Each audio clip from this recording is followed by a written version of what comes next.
নমস্কার বন্ধুরা, সনাতন মোটিভেশন চ্যানেলে আপনাদের সবাইকে স্বাগত।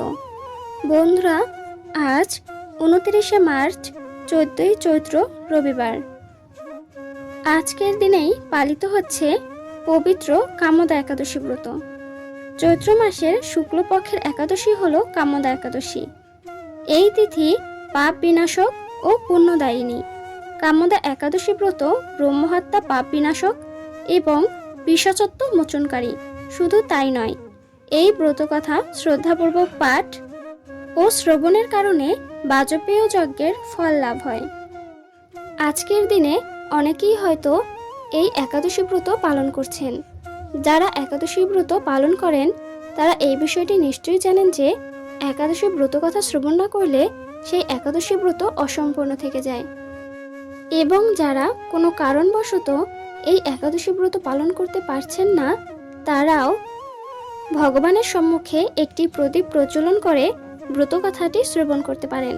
তাতেও এই ব্রতের পূর্ণ ফল অনেকাংশেই লাভ করা সম্ভব। আশা করছি দর্শক বন্ধুরা ব্রতকথাটি শ্রবণ করে আপনাদের ভালো লাগবে। ভিডিওটি ভালো লাগলে অবশ্যই একটি লাইক করবেন এবং আপনি যদি এই চ্যানেলের নতুন দর্শক হয়ে থাকেন তাহলে এখনই চ্যানেলটিকে সাবস্ক্রাইব করুন। তাহলে শুরু করা যাক কামদা একাদশীর ব্রতকথা। জয় শ্রীকৃষ্ণ, রাধে রাধে। চৈত্র মাসের শুক্লপক্ষের কামদা একাদশী ব্রত মাহাত্ম্য বরাহ পুরাণে বর্ণিত হয়েছে। মহারাজ যুধিষ্ঠির বললেন, হে বাসুদেব, আপনি কৃপা করে আমার কাছে চৈত্র মাসের শুক্লপক্ষের একাদশীর মহিমা কীর্তন করুন। শ্রীকৃষ্ণ বললেন, হে মহারাজ, এই একাদশী ব্রত সম্পর্কে এক বিচিত্র কাহিনী বর্ণনা করছি, আপনি এক মনে তা শ্রবণ করুন।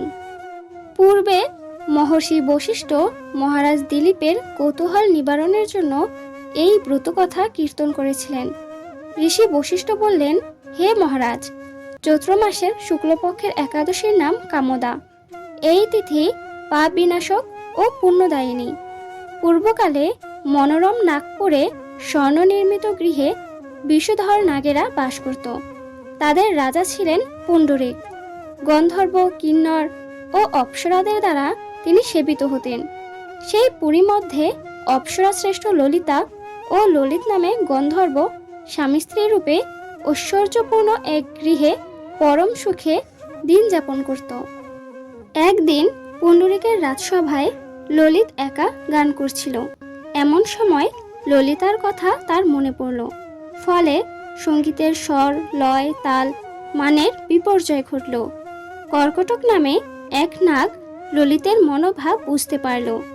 গানের ছন্দভঙ্গের ব্যাপারটি সে পুণ্ডরিক রাজার কাছে জানালো। তা শুনে সর্পরাজ ক্রোধ ভরে কামাতুর ললিতকে, ওরে দুর্মতি, তুমি রাক্ষস হও বলে অভিশাপ দান করল। সঙ্গে সঙ্গে সেই ললিত ভয়ঙ্কর রাক্ষস মূর্তি ধারণ করল।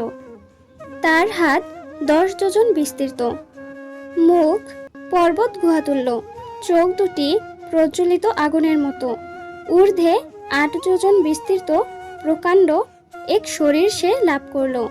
ললিতের এরকম ভয়ঙ্কর রাক্ষস শরীর দেখে ললিতা মহা দুঃখে চিন্তায় ব্যাকুল হলেন। স্বেচ্ছাচারী রাক্ষস ললিত দুর্গম বনে ভ্রমণ করতে লাগলো। ললিতা কিন্তু তার সঙ্গ ত্যাগ করল না। ললিত নির্দয়ভাবে মানুষ ভক্ষণ করত।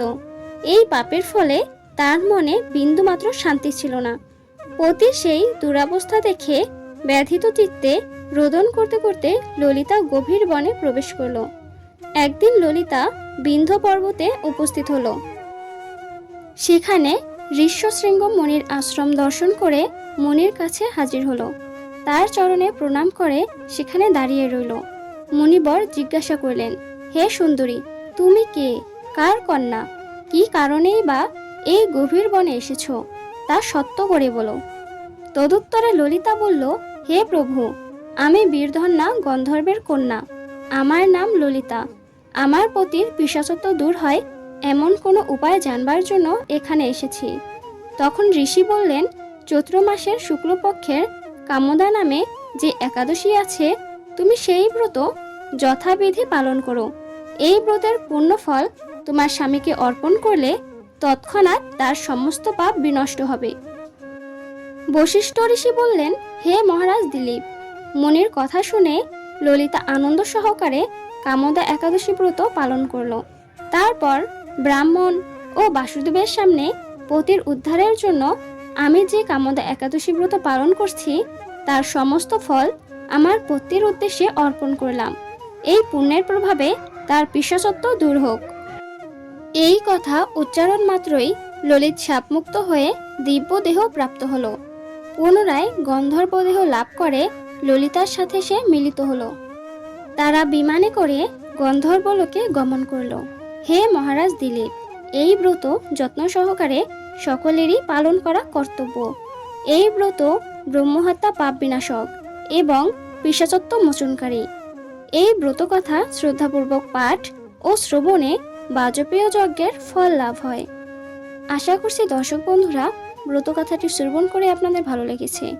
ভিডিওটি ভালো লাগলে অবশ্যই একটি লাইক করবেন এবং আপনি যদি এই চ্যানেলটিকে এখনো সাবস্ক্রাইব না করে থাকেন তাহলে এখনই চ্যানেলটিকে সাবস্ক্রাইব করুন।